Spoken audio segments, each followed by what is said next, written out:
Bonsoir à toutes et à tous, merci d'être restés avec nous et bienvenue si vous venez de nous rejoindre pour la dernière partie de cette édition. Et ce soir, on parle photographie.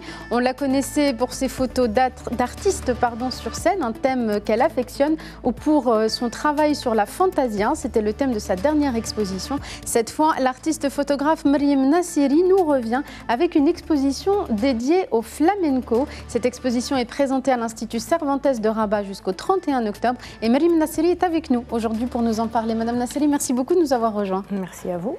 Alors, la première question que je voudrais vous poser, c'est dans quel cadre vous avez fait ce travail sur la danse du flamenco? J'ai évoqué quelques-uns des thèmes de vos expositions et de votre travail, notamment la dernière fois, c'était la fantasia. Qu'est-ce qui vous a amené jusqu'au flamenco? Alors, le flamenco, j'ai assisté à un spectacle en mai 2016. À Rabat? Oui, à Rabat, au théâtre Mohamed V. Je suis rentrée en me disant, sans savoir vraiment quel spectacle il y allait y avoir, je me suis assise comme tout le monde. J'avais mon appareil sur moi, mon matériel. Ah, il vous quitte jamais? Ah non, rarement. Et j'ai commencé à regarder, et puis quand ils ont commencé à danser, je n'ai pas pu me retenir, je me suis levée, j'ai pris mon appareil, j'ai commencé à faire des photos. Et ensuite, vous avez suivi d'autres troupes, vous avez assisté à d'autres spectacles? En fait, là, c'était le point de départ. Et par la suite, il y a eu, juste après, un tout petit peu après, il y a eu le festival Elles sont magnifiques vos photos, pardon. On en voit quelques-unes en ce moment, elles sont d'une esthétique superbe.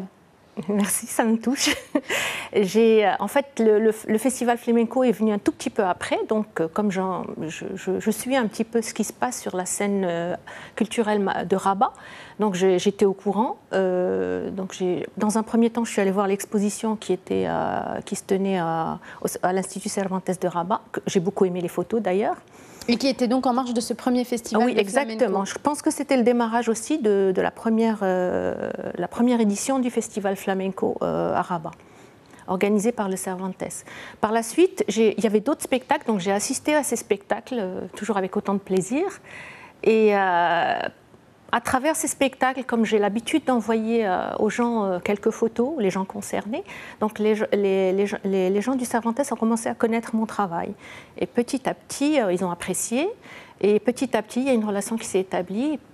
Par la suite, il y a une proposition qui a été faite de leur part pour que je présente mon travail chez eux. Donc finalement, c'est un bel aboutissement. Ça part d'une curiosité et puis ça aboutit à cette belle exposition. Ça part d'un émerveillement, pas d'une curiosité, plus que de la curiosité.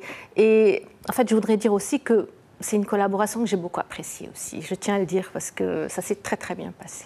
Alors, qu'est-ce qui vous a séduit, qu'est-ce qui vous a émerveillé, pour reprendre votre terme, dans cet art du flamenco? On sait que vous avez l'habitude et comme passion, c'est un de vos thèmes de prédilection, de photographier des artistes sur scène. Est-ce qu'il y avait quelque chose en plus là, dans la gestuelle? Vous photographiez aussi beaucoup les mains. Oui. Qu'est-ce qui vous a émerveillé dans cet art spécifique du flamenco? Vous remarquerez même dans cette photo-là qui est affichée actuellement, c'est que je vais souvent vers les mains. Pas toujours, mais j'y vais très souvent. Et en fait, dans le flamenco, effectivement, c'est la gestuelle, plus qu'autre chose. C'est tout le corps, même pas seulement les mains, c'est tout le corps.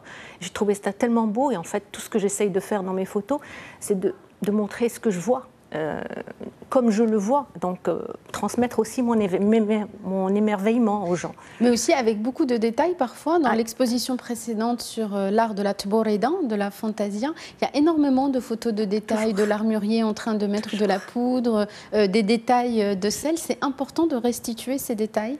Pour moi, oui. Pour moi, oui, c'est important. Parce que je regarde et je veux montrer.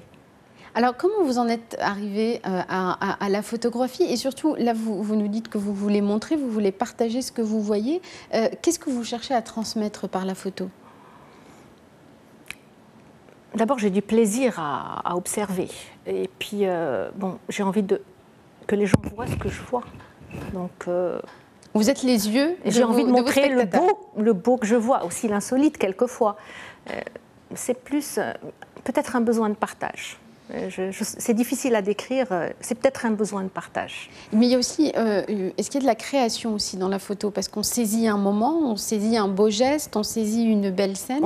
Mais est-ce qu'il y a aussi une création dans la manière de photographier? C'est-à-dire que quand vous vous attachez à un détail, vous donnez à voir d'une certaine manière la réalité. C'est le but. Le but, c'est justement de montrer comment je vois, ce que je vois et comment je le vois.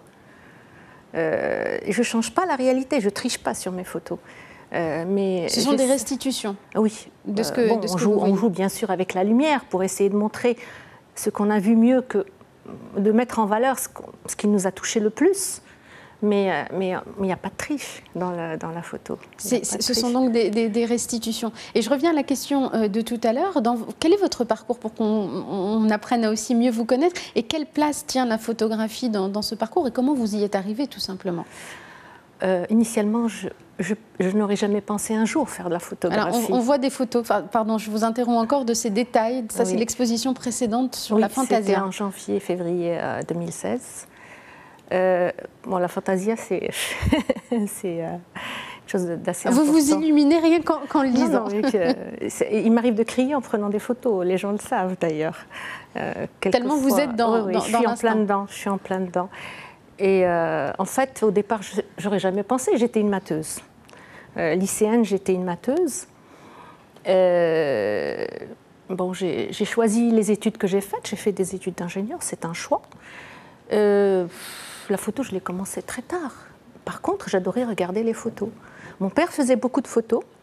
J'ai la chance d'avoir énormément de photos de mon enfance, de mon adolescence. Il a arrêté à un certain moment. Il faisait de l'argentique, il n'a jamais touché au numérique. Et ce que j'ai fait, c'est que j'ai pris ces photos, je les ai scannées. Et j'ai offert à des gens autour de moi des photos. Ils étaient heureux de les avoir. Et moi, j'aime les regarder. Et puis un jour, je fais aussi du jardinage. Et un jour, j'ai voulu immortaliser les périodes de floraison. Donc j'ai commencé à faire de la photo. Et puis ce n'était pas vraiment ça. C'était de l'argentique. Je ne suis pas très poussée vers l'argentique. Puis par la suite, j'ai acheté un appareil numérique et puis c'est parti de là. Mais là, je n'ai pas arrêté. Vous êtes une autodidacte dans cet art ? Quelque part oui, puisque je n'ai jamais été à l'école, dans une école de photo, mais autour de vous, vous avez des gens qui vous apprennent. Donc il y a beaucoup de gens qui m'ont appris, il y a l'Internet qui vous apprend, on peut apprendre de diverses manières. Je n'ai pas fait de cours formels de photographie, mais il y a des tas de gens qui m'ont conseillé autour de moi. On n'apprend pas tout seul. Il suffit d'un petit conseil, quelqu'un qui vous dit attention à ça, et puis ça tourne dans la tête. Et puis on évolue, on retient, on regarde ce que font les gens. On regarde comment ils voient nos photos, notre travail. C'est à travers les réseaux, les réseaux sociaux que je vois les réactions des gens. C'est vrai que je partage un peu trop, mais c'est aussi un moyen de voir le retour, comment les gens perçoivent ce que je fais.